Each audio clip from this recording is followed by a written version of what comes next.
Hello বন্ধুরা, পুতুল কিচেনে আপনাদের সবাইকে স্বাগত। আজ ছিল রবিবার, আবার গুরু পূর্ণিমা, তাই আজ বানিয়েছিলাম নিরামিষ চানা পনির, আর এইটাই আপনাদের সাথে শেয়ার করলাম। কাবলি চানাটা সারা রাত ভিজিয়ে রেখেছিলাম, তারপর ভালো করে চানাটাকে ধুয়ে প্রেসারে সিদ্ধ করে নিয়েছিলাম। সিদ্ধ করার সময় অল্প নুন দিয়েছিলাম। আর মশলার জন্য নিয়েছি টমেটো কুচানো, আদা আর একটু নারকেল। আর একটা ভাজা মশলা বানাবো, তাই নিয়েছি গোটা ধনে, গোটা জিরে, গোটা শুকনো লঙ্কা, গোলমরিচ, গোটা গরম মশলা, একটু জয়িত্রী আর একটা বড় এলাচ। পনিরটা টুকরো করে রেখেছি। গ্যাসের মধ্যে কড়াই বসিয়ে এই শুকনো খোলায় এই সব মশলাগুলো ভেজে তুলে নেব। কাবলি চানাটা এইরকম সিদ্ধ করে নিয়েছি।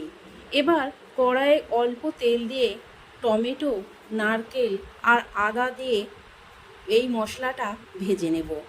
ভাজা মশলাটা গুঁড়িয়ে রাখব। মশলা ভাজাটা একটু ঠান্ডা হলে মশলাটা মিক্সিতে পিষে নেব। আবার গ্যাসের মধ্যে কড়াই বসিয়ে পরিমাণ মতন তেল দিয়ে দেব।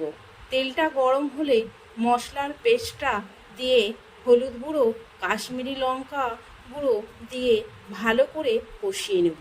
এখানে গ্যাসটা মিডিয়ামে রাখব। এইবার স্বাদ মতন নুন আর চিনি দিয়ে আবার কষিয়ে নেব। দেখুন বন্ধুরা, মশলাটা ভালোভাবে কষানো হয়ে গেছে আর মশলা থেকে তেল ছেড়ে দিয়েছে। এবার চানা সিদ্ধটা দিয়ে ভালো করে নেড়ে পরিমাণ মতন গরম জল দিয়ে দেব। এবার ভাজা মশলাটা দিয়ে নেড়ে ফুটতে দেব। তারপর পনিরটা দিয়ে আরও 2 থেকে 3 মিনিটের মতন ফুটিয়ে নেব।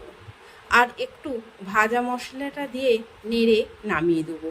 যদি আমার এই রেসিপিটা আপনাদের ভালো লাগে তাহলে লাইক, কমেন্ট ও শেয়ার করে দেবেন। সাবস্ক্রাইব করতে ভুলবেন না। ধন্যবাদ বন্ধুরা।